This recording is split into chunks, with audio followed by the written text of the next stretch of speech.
Hey there, this is Ian again with my Creating Creative Chaos podcast. I noticed I'm wearing my Donut Dare shirt today. If you're not familiar with it, it's one of the more questionable ideas that humans have come up with, I think. It's where you run a race and then halfway through you eat donuts. You basically have to, chow down on as many donuts as you can. And then, of course, a lot of puking takes place as you finish the race. But anyway, I did it. Didn't puke. Also didn't eat the donuts, but it is what it is. Anyway, nice digression there. Sorry.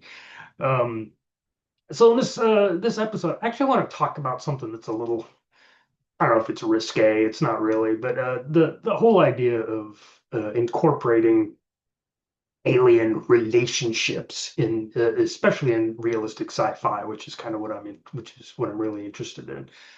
Um, and on the surface of it, this trope, this idea has been around, gosh, at least since Star Trek, the original series, and probably before, Kirk and the infamous green women and all these sorts of things. So it is one of these threads that I think fairly consistently runs through sci-fi, even really good sci-fi, like the whole Effect series, the initial one included that. So it is one of these themes that I think goes through science fiction. And I think it needs to be addressed because on the surface of it, it's it's kind of a fairly ridiculous idea, to be perfectly honest. Um, but I think it can be incorporated in an intelligent manner if it's done correctly. Okay. So I'm going to go ahead and split this into the whole human relationship thing into two parts. The first thing I'm going to talk about the physical part, and then I'm going to get into the sort of emotional part later, which is I think probably the more constructive approach to this. So physically, humans, aliens, exceedingly difficult proposition. I would go so far as to venture almost impossible. And there's a whole bunch of reasons for that. Um, First off, they're aliens, obviously. So you've got to, first off, identify that they're sentient and then, somehow be turned on by it. And I think the picture I used for this, of an astronaut kissing a boulder is, quite frankly, a realistic portrayal of it. Um, so that's a pretty big hurdle. Not impossible, of course, but it is there. And then you've got to realize that, something that's evolved in an entirely different ecosystem than humanity, do you have to wear a spacesuit on the planet? Obviously, that's going to make physical intimacy exceedingly difficult. Um, and then obviously, health issues, if you are exposed to an alien biosphere, there's a very good chance that you'll run into issues with, microbes, for example, and all that. So it's an exceedingly complicated proposition. Um, Now humans are exceedingly diverse, and there's this minority, a fairly large minority of us that are kind of bizarre. So yeah, I mean, I guess it's theoretically possible, but I think the problems with it are so vast that it's if you do write about that, I think you'd have to spend a lot of time covering these difficulties if you want to write realistic science fiction to the extent that your entire story would end up being about that, which maybe that's fine. Maybe that's what you want to do. If you do decide to go that route, though, I would strongly recommend you bring in some sort of genetic engineering on the human side or the alien side if you want to, um, just to, kind of make people more compatible on that sort of physiological level, because I think that would be crucial if you want to have any sort of physical, interactions with aliens that doesn't involve spacesuits and biohazard zones and all that sort of thing. Now, is this to say that humans are you know physiologically and mentally incapable of having these relationships with? No, and I'll spend clearly bestiality is a thing, both in Greek literature, going way back to Greek literature, and certainly today. But I would caution against spending a lot of time on that aspect of human psychology. I think a lot of that is, humans have this almost unique. I would say maybe it's one of the main tenets of our intelligence is a way of being able to imagine uh, human traits onto something that isn't a human. You get this all the time in the animal kingdom, like dolphins are friendly, obviously our pets, dogs, cats, et cetera, et cetera. Um, and I think that allows us to have a empathy with different species, which I think is a good thing.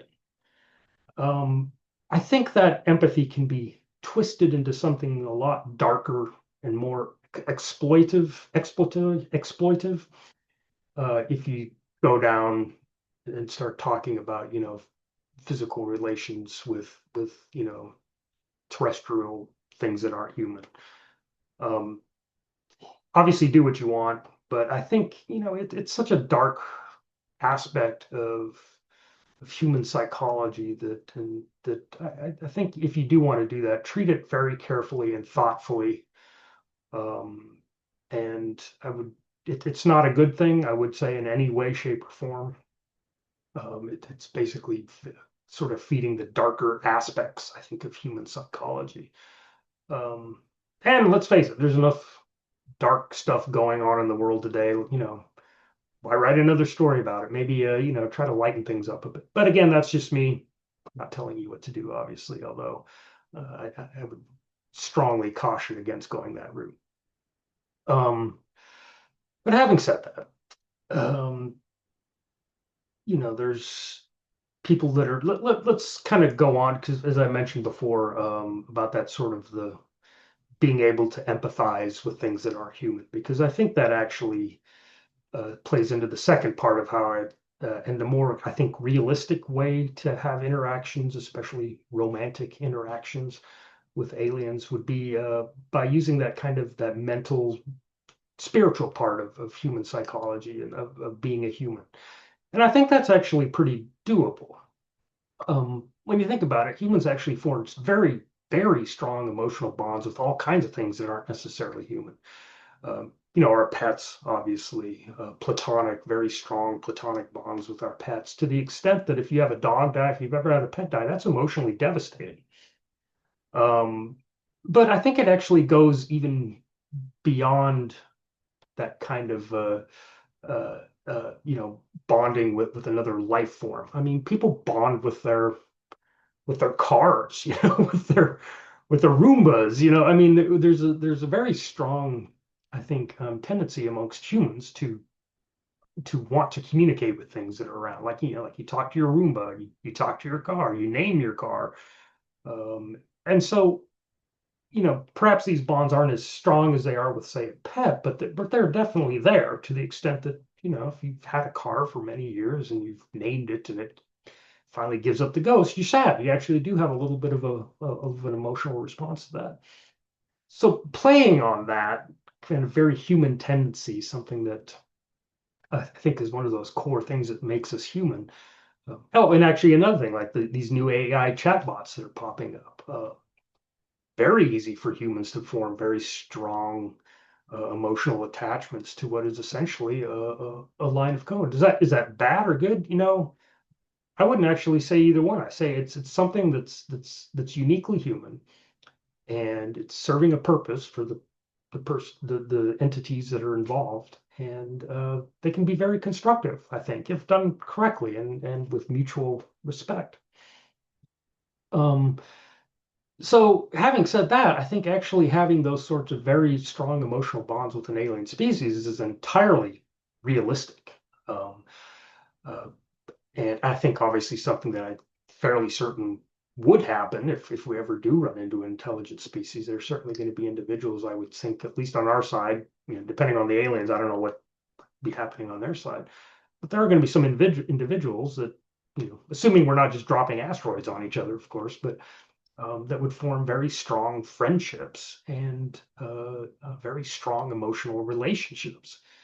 And so if you want to include that aspect in realistic science fiction, that would be what I would quite frankly concentrate on, you know. Um, and kind of leave out the racier parts if again you're interested in realistic science fiction. Um, there are a couple things that I think uh, you need to keep in mind if you are going to do that. And the first of which is, and quite frankly, is kind of going back to that physical thing I mentioned earlier. If you live in different biospheres, if you have to wear spacesuits when you interact with each other, if you never actually see each other face to face, um, that's actually going to be a lot more difficult to form. Not impossible, again, because like I said, humans form strong relationships with AI bots. But it's actually going to factor in a little bit. So do include that. You can certainly go the genetic engineering thing, say humans are genetically engineered to be able to live in this environment. Ergo, you don't need the whole spacesuit interface thing. And I think that would actually simplify things. So consider including that in your universe if you want to have that part of your story. The other thing, and I can't emphasize this enough, is that keep in the back of your mind when you're writing about them that they are aliens. Okay, they are not.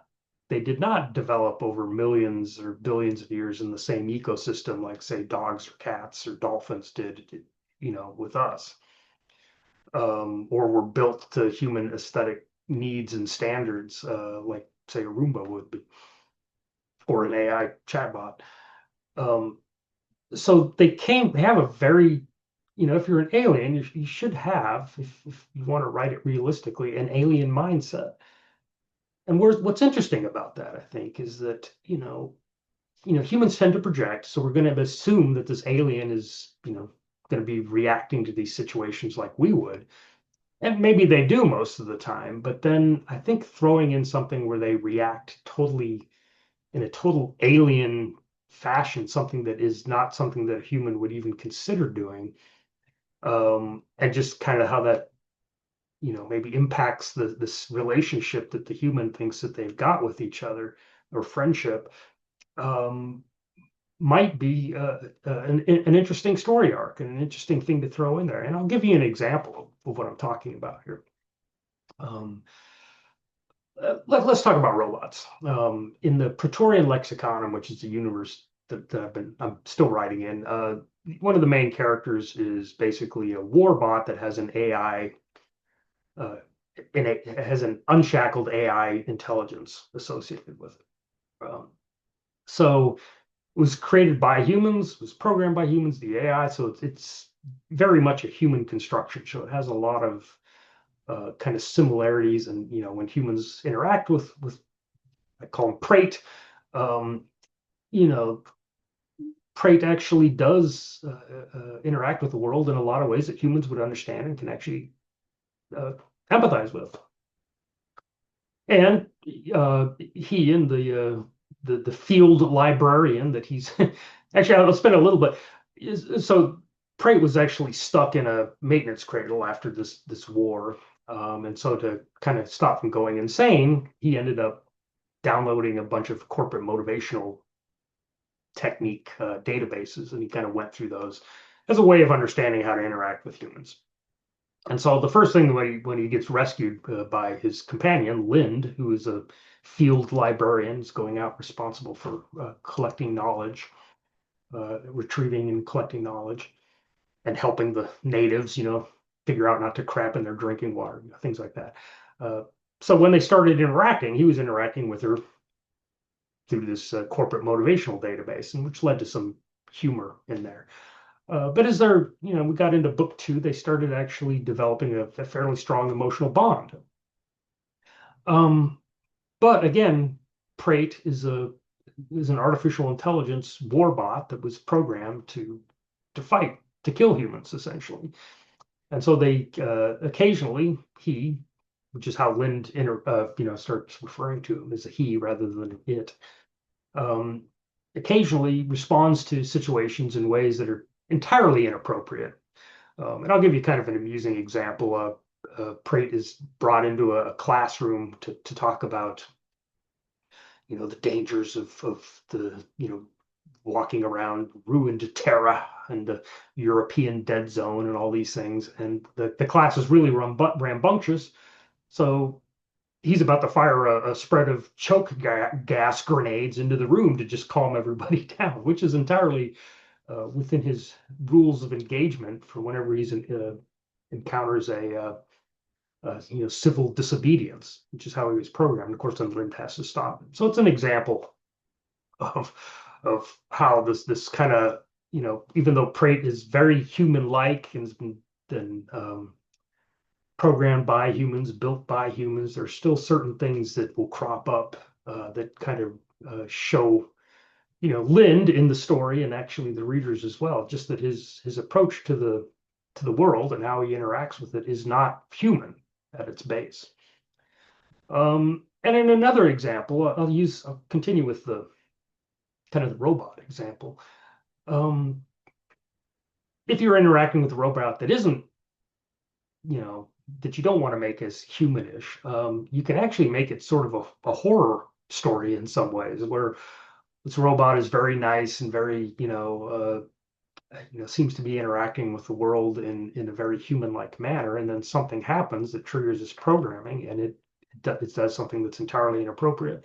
Like, let's say you've got a robot that's like a sensory robot, and it's been friendly with this human for the whole thing, and then let's say like a old lady walks into a zone that's restricted, and the robot just basically shoots her, with no warning or anything like that, because it was programmed to make sure that nobody went into that space. And without any warning, and so, your main character could be sitting there talking to it, and then suddenly the robot turns and just shoots this random person, and then goes back to talking like nothing had happened. So that's kind of a very, almost a horror-ish element that you can include. And that would also go with biological aliens, obviously, depending on what kind of species that you want to design, what their motivation is, what their psychology is. But again, to kind of recap, I would say that, alien relationships, are plausible in realistic science fiction. I wouldn't go the route with, the spicy, or, physical part of things, just because there's, again, if you do go that route, you would have to do a lot of explaining, and I think it would basically end up being your entire story. So if you have anything else that you need to say, it's going to be exceedingly difficult, I would think, to do it in that, if you're including that. Not impossible, of course, but certainly not plausible in realistic science fiction, I would think. But that kind of emotional bond that humans tend to form with things like, their Roombas and their cars, and, of course, pets and all that. Those friendships, those very strong emotional bonds and friendships, I do think have a place. It could be could add a good element to your story that you're trying to tell. But again, I would very strongly encourage you to keep kind of that alienness kind of at the back of your mind, and maybe throw out a couple of instances when that comes out. Okay, so just my thoughts on that. Thanks. I think I mentioned this earlier. The Praetorian Lexiconum is like a series of 3 books that I'm writing right now that kind of covers this a little bit. It's one of the major tenets, I think, of the story that I'm writing with this arc, is that kind of how that friendship between Lind and this warbot, and how that plays out in the span of this intergalactic war. So thank you. Have a good day. Appreciate you watching.